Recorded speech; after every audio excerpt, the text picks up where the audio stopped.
जय सच्चिदानंद। आपको याद होगा बचपन में चश्मा लगाया करते थे हम, एक कलरफुल, और उसका ग्लास बार बार चेंज किया करते थे। पीला ग्लास लगाते थे तो हमको सब कुछ पीला नज़र आता था, लाल ग्लास लगाते थे तो हमको सब कुछ लाल नज़र आता था, और हम ऐसा ही समझते थे कि ये संसार ऐसा ही है, यानी कि लाल है, पीला है। तो वो दृष्टि हम हमारे साथ साथ ले आए हैं और बचपन का वो चश्मा कहीं छोड़ आए हैं। आज वो दृष्टि हमें कई बार बहुत विचलित करती है, ये सोचने पर मजबूर करती है कि ये दुनिया तो वैसी ही है जैसा मैं देख रहा हूँ। लेकिन क्या ये दृष्टि सही है? इसको समझना बहुत ज़रूरी है। बहुत से लोगों ने अपनी इस दृष्टि को बदल लिया है और ज्ञानी की दृष्टि से एकदम साफ उनको नज़र आने लगा है। ये संसार उन्हें वैसा ही दिखने लगा है जैसा ये संसार एक्चुअली है। तो आइए दुनिया देखने का जो सीधा चश्मा है उससे आपको मिलवाते हैं और दिखाते हैं कि सीधे चश्मे से आखिर दुनिया कैसे प्योर तरीके से देखी जा सकती है। चलते हैं अंदर।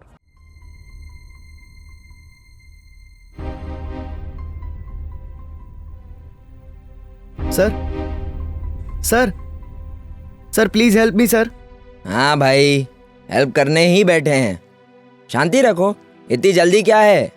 सर किसी ने मेरे 50,000 रुपए चुरा लिए हैं। मैंने बहुत मेहनत से कमाए थे। तो कंप्लेन लिखवा दो। हाँ वही कराने आया हूँ, प्लीज जल्दी कीजिए सर। अरे भाई, मेरे 2 ही हाथ हैं। हाँ लो, ये खत्म। हाँ बोलो भाई, शुरू से क्या हुआ था? सर आज सुबह मैं 50,000 रुपए लेकर बस में बैठा था तो किसी ने मेरे पैसे चुरा लिए। कौन सी बस में और कहाँ से बैठे थे? लाल दरवाजा से गांधीनगर की बस थी। ओके। आपको किसी पर शक है? मुझे लगता है मेरी बगल में जो आदमी बैठा था ना, उसी ने मेरे पैसे चुराए हैं। देखिए, ये चोरी आपकी लापरवाही की वजह से हुई है। इतनी बड़ी रकम आपको संभाल कर ले जानी चाहिए थी। अब हमें परेशान करते हो। परेशान तो मैं हो रहा हूँ, मेरे पैसे चोरी हुए हैं। हाँ ठीक है, ये आपकी कंप्लेन 10 कर दी है। हमसे जो हो सकेगा वो करेंगे और आपके पैसे मिल जाएंगे तो बुलवा लेंगे। चले जाइए यहाँ से। कैसा वक्त आ गया है, आम इंसान को कैसे न्याय मिलेगा? ना कोई अच्छी व्यवस्था है, ना ही किसी की सिक्योरिटी, ना कोई ठीक से बात सुनता है। सरकार को भी आम लोगों की कोई फिक्र नहीं है। मेरी तो किस्मत ही खराब है, पैसे मेरे चोरी हुए, ऊपर से ये पुलिस की झंझट। अब कौन मुझे न्याय दिलाएगा? कहां जाऊं मेरी फरियाद लेकर?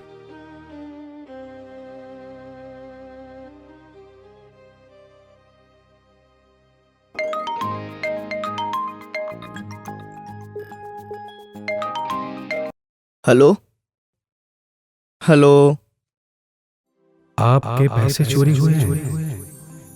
अगर न्याय चाहिए तो चलो चलो चलो, एक ऐसी कोर्ट है जहां सबको न्याय मिलता है।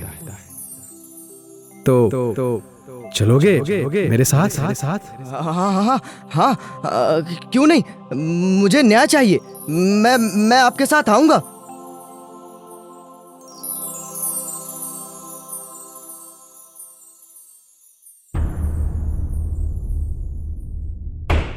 हाँ, तो आज का केस क्या है? फरियादी खुद बताएं। जज साहब, मेरा नाम जगदीश कुमार है, मैं गांधीनगर में रहता हूँ। आज सुबह मेरे बच्चे के इंजीनियरिंग कॉलेज की फीस भरने के लिए मैं बैंक से 50,000 रुपए निकालकर लाल दरवाजा से गांधीनगर की बस में बैठा। मैं थका हुआ था तो थोड़ी नींद आ गई और मेरे पास बैठे हुए एक मुसाफिर ने, जिस पर मुझे शक है, उसने मेरा पैसे वाला बैग चुरा लिया। पुलिस स्टेशन में शिकायत दर्ज करवाई पर मुझे कोई आश्वासन नहीं मिला। मुझे न्याय चाहिए जज साहब, मुझे न्याय चाहिए। आपको यहाँ की न्याय प्रक्रिया पर भरोसा है? हाँ सर। तो आपको न्याय और समाधान दोनों मिलेंगे। फरियादी के वकील को कुछ कहना है? जज साहब, ये सीधा सरल केस है। आप फरियादी की बात से इतना तो समझ ही गए होंगे कि इसमें सारा दोष उस चोर का है। माय लॉर्ड, मुझे लगता है कि कोई भी निर्णय जल्दबाजी में ना लिया जाए। हमें इस घटना के हर पहलू को ध्यान से परखना चाहिए। उसके बाद यह साबित करें कि दोष किसका है और निर्दोष कौन है। इसमें परखना क्या है? ये कोई पानी पूरी थोड़ी है कि चखा और परख लिया। मैंने अगर आपकी जेब से पैसे चुराए हैं तो मैं ही चोर हुआ। आप इस केस को उलझाने की कोशिश ना करें। यदि कोई आपकी जेब से पैसे निकाल ले तो वो चोर है, गुनहगार है और उसे सजा होनी ही चाहिए। पानी पूरी की रेसिपी तो जाननी ही पड़ेगी। तो जज साहब, मुझे परमिशन दीजिए कि मैं फरियादी से कुछ सवाल पूछ सकूं। ये पानी पूरी मत बोलो, मुंह में पानी आ रहा है। हाँ, permission granted. Thank you my Lord. अच्छा, तो बताइए चोरी कहां हुई? शायद आप कम सुनते हैं। अभी तो बताई पूरी राम कहानी कि चोरी बस में हुई। मेरा पेशा ही है कम सुनना, ताकि बात को बार बार रिपीट कर सकूं। और सवाल आपसे नहीं, आपके फरियादी से किया है। मैं उनका वकील हूं और मैं यहां फरियादी की ओर से वकालत कर रहा हूं। तो मैं कहां गुंडागर्दी कर रहा हूं? मैं भी तो वकालत ही कर रहा हूं। ऑर्डर। अरे भाई, आप दोनों मुद्दे की बात कीजिए, कहां यहां वहां दौड़ रहे हैं? Sorry my Lord. हाँ, तो चोरी बस में हुई? हाँ जी सर। इसका मतलब अगर आपको बस ना मिली होती तो आपसे चोर की मुलाकात न हुई होती और आपके पैसे भी चोरी नहीं होते। सही है या गलत? सही। आई ऑब्जेक्ट जज साहब, मेरे दोस्त फरियादी को लीड कर रहे हैं। मैं लीड कहां कर रहा हूं? मैं तो घटना का पीछा कर रहा हूं। Objection granted. आप लीड ना करें। जी जज साहब, यानी कि वह बस जिसमें चोर पहले से बैठा हुआ था आपके स्टैंड पर आई और आप उस चोर की बगल में जाकर बैठ गए। जी। तो जिस बस में चोर पहले से ही बैठा हुआ था उस बस को आप तक कौन लाया? मुझे तो बस चलानी आती नहीं, तो ऑब्वियसली बस का ड्राइवर ही लेकर आया। Point to be noted my Lord. मतलब इस केस में बस के ड्राइवर का भी उतना ही दोष है जितना कि उस चोर का, तो उसे भी सजा मिलनी चाहिए। माय लॉर्ड, ये कैसा बेहुदा तर्क है। अब अगर बस में से ड्राइवर को ही हटा दिया जाए तो क्या बस खुद चलकर स्टैंड तक जाएगी? और ड्राइवर कंडक्टर अपना काम करेंगे या लोगों से पूछते फिरें कि भाई आप चोर हैं? अगर कोई चोर है तो बस में मत बैठना, वरना प्रॉब्लम हो जाएगी। मैंने ये नहीं कहा। मैंने तो ये कहा कि ड्राइवर अगर बस लेकर आया है तो वह भी उतना ही दोषी है इनके पैसे चोरी हो जाने में। आप बैठ जाइए। आप हाँ, continue. Thank you my Lord. अब दूसरा सवाल, आप इतने ज्यादा पैसे लेकर जा कहां रहे थे? मैं फीस भरने जा रहा था अपने बेटे के कॉलेज। वो भी कैश? चेक से करते या ऑनलाइन करते? हाँ, मैं वैसा कर सकता था। तो फिर क्यों नहीं किया? इतना बहादुर बनने की क्या जरूरत थी? मैं कोई बॉर्डर पर लड़ने तो जा नहीं रहा था कि बहादुरी दिखाता, पर कॉलेज वालों का नियम ही है कि फीस कैश में ही दें। सरकार ने तो कह दिया नोटबंदी करके कि सब डिजिटल करो, पर ये कॉलेज वाले नहीं मानते तो हम जैसे आम लोग क्या करें? बच्चों को पढ़ाना छोड़ दें। जज साहब, तो इसका मतलब यह है कि जगदीश जी के पैसे चोरी होने में कॉलेज वालों का भी दोष है, तो उन्हें भी सजा मिलनी चाहिए। जज साहब, मेरे काबिल दोस्त जिसने सच में चोरी की है उसे साइड में रखकर दूसरों को दोषी ठहरा रहे हैं। इनकी बस हर मोड़ पे स्लिप हो रही है, देखिए। भाई, मेरी बस तो सीधी ही जा रही है। आपको बीच में उतरने का मन हो रहा है, इसीलिए बार बार अपनी जगह से खड़े हो रहे हैं। अरे आप लोग पर्सनल बातें कोर्ट के बाहर कर लेना, अभी केस पर फोकस कीजिए। कंटिन्यू। Thank you sir. एक और सवाल, आप इतनी ज्यादा रकम लेकर बस से क्यों गए? आपके पास तो बाइक है। अब हुआ यूं कि मेरा एक छोटा बेटा है जो अभी स्कूल में है, आज उसकी स्कूल वैन के ड्राइवर का फोन आया था कि शादी का खाना खाने से उसकी बीवी की तबीयत बिगड़ गई थी, तो उसको उसे अस्पताल लेके जाना था, इसलिए वो आज स्कूल वैन लेकर नहीं आ पाएगा। तो मुझे बैंक से पैसे निकालकर अपने बेटे को स्कूल छोड़ने जाना था और फिर बड़े बेटे के कॉलेज फीस भरने जाना था। पर रास्ते में मेरी बाइक पंचर हो गई।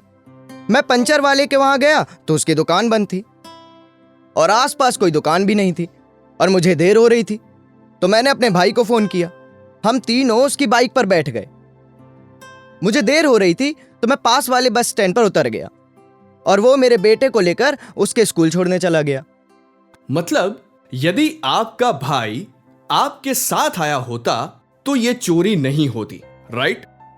और यदि पंचर वाला भी मिल जाता तो भी चोरी टल गई होती।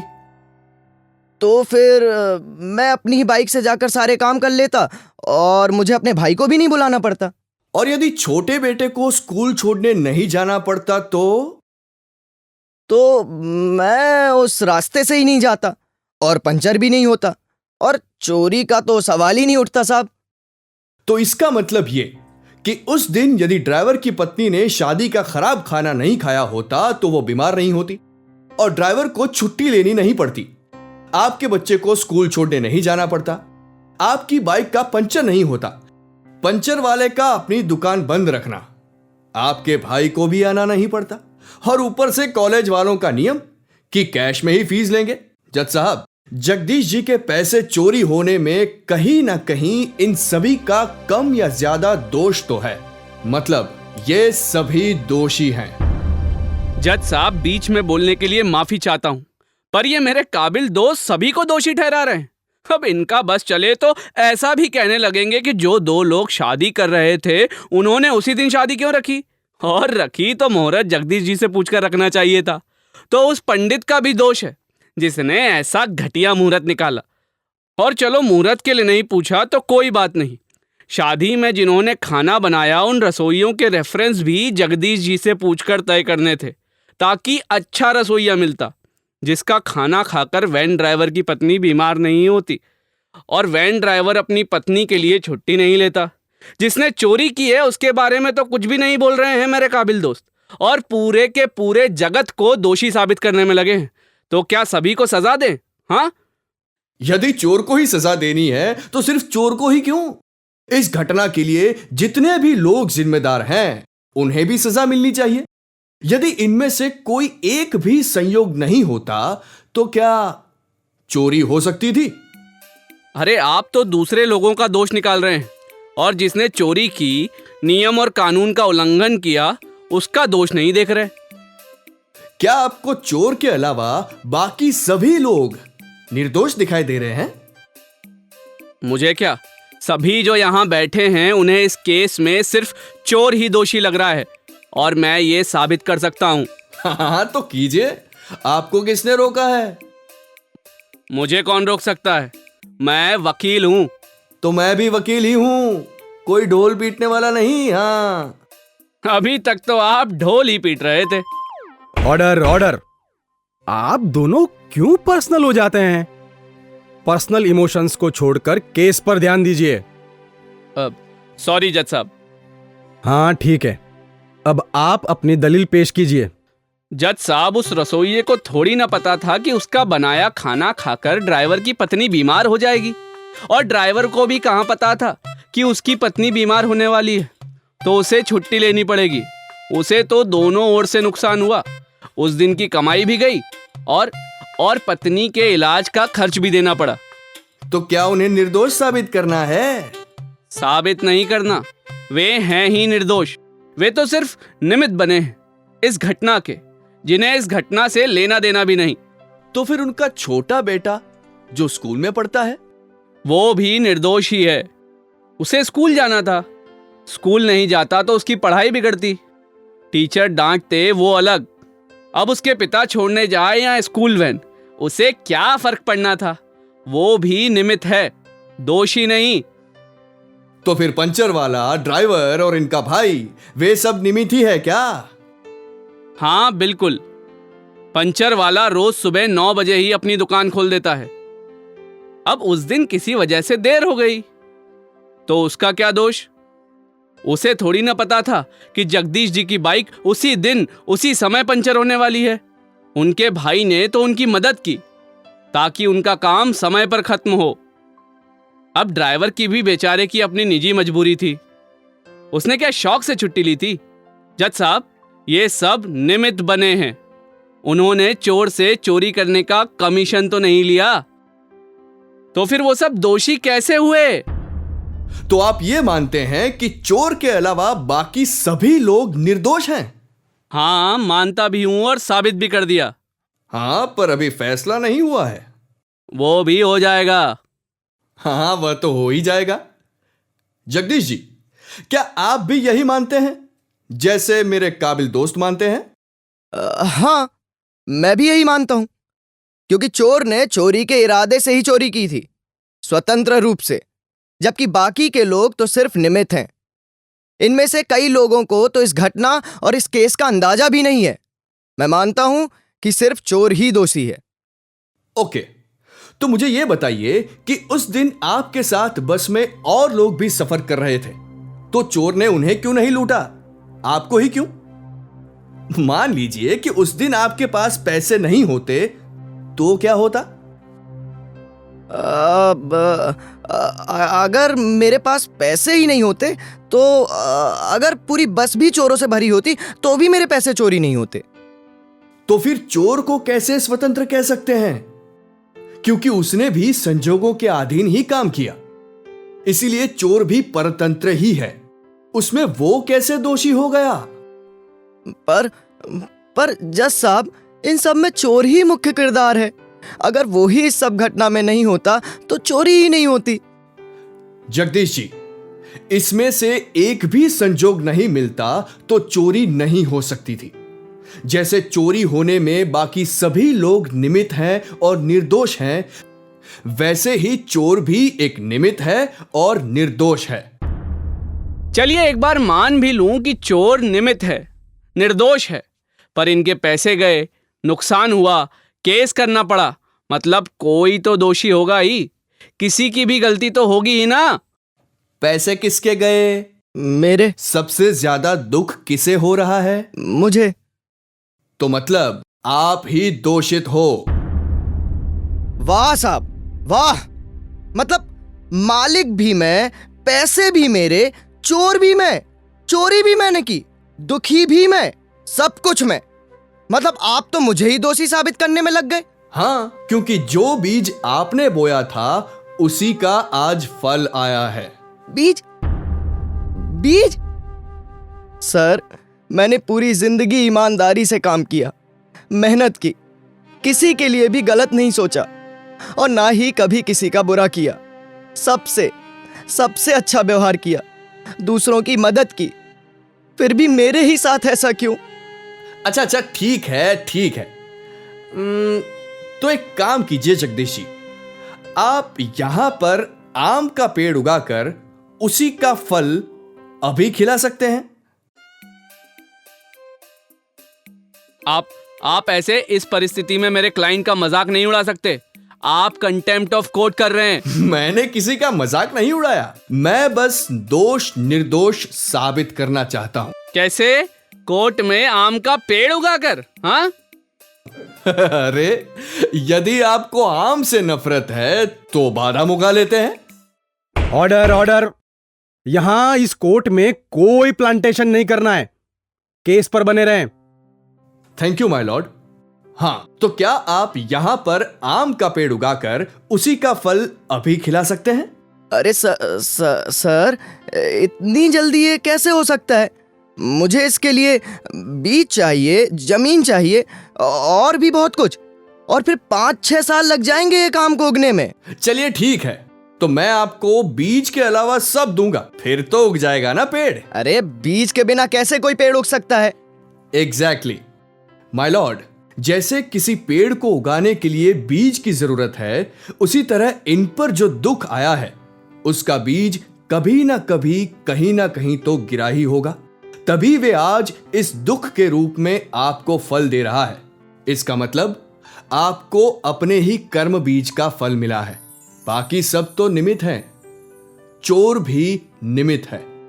सर मगर सर आप यदि ध्यान देकर पूरी घटना को देखेंगे तो पता चलेगा कि सारे संयोग आपको चोरी होने की ओर ले जा रहे थे, पर इन सब में सिर्फ आप ही कॉमन हो और सबसे बड़ा कारण आप ही हो, जिसके चलते यह परिणाम आया। यदि आपने चोरी होने का बीज ही नहीं डाला होता तो चोरी ही नहीं होती और आप दुखी भी नहीं होते। यह पूरी घटना आपके ही बीज का फल है, इसीलिए आप ही दोषित हैं और बाकी सब निर्दोष हैं। मान लिया कि सब निर्दोष हैं, मगर चोर ने जो चोरी की उसका क्या? यदि चोर को हम निर्दोष छोड़ेंगे तो सभी चोरों को चोरी करने का प्रोत्साहन नहीं मिलेगा, बताइए। नहीं, चोर ने जो चोरी करते वक्त चोरी के जो भाव किए हैं उसका परिणाम तो उसे बाद में भुगतना ही पड़ेगा। जो जैसा बीज बोएगा वैसा ही फल पाना तो निश्चित ही है। सही कहा वकील साहब आपने, मुझे सब समझ में आ गया। मेरी जिंदगी में जो कुछ भी हुआ उसका कारण कॉज सिर्फ मैं ही हूं। I am whole and sole responsible for whatever happens to me. बस इसीलिए जगत में सब निर्दोष हैं, सिर्फ मैं ही दोषित हूं। अब तो जज साहब जो भी निर्णय लें उसे मैं सहर्ष स्वीकार कर लूंगा। सभी सबूत और दोनों पक्षों की दलीलों को मद्देनजर रखते हुए कुदरत की यह कोर्ट, जिसने कभी किसी पर अन्याय नहीं किया है, वह यह निर्णय लेती है कि यह चोरी होने में सारे संजोग निमित्त मात्र थे और चोर के साथ सारे लोग निर्दोष हैं। चोरी की इस घटना से जो व्यक्ति अभी दुख झेल रहा है उसी की भूल है, जो भुगते उसी की भूल, और जो दुख भुगतना पड़ रहा है वही उसकी सजा है। कुदरत की कोर्ट यह आशा रखती है कि यदि फरियादी की तरह सभी लोग इस जगत का नियम समझने की कोशिश करेंगे तो यह अनुभव होगा कि इस जगत में किसी का कोई दोष नहीं है। हमें जो भी दुख होता है वह हमारी ही भूल का परिणाम है। दूसरे सिर्फ निमित्त ही हैं और निर्दोष ही हैं। यह जगत निरंतर न्याय में ही है और जो हुआ वही करेक्ट है, और यही है दुनिया को देखने का सीधा चश्मा। जब हम ये समझ जाएंगे तभी इस जगत से छूट पाएंगे।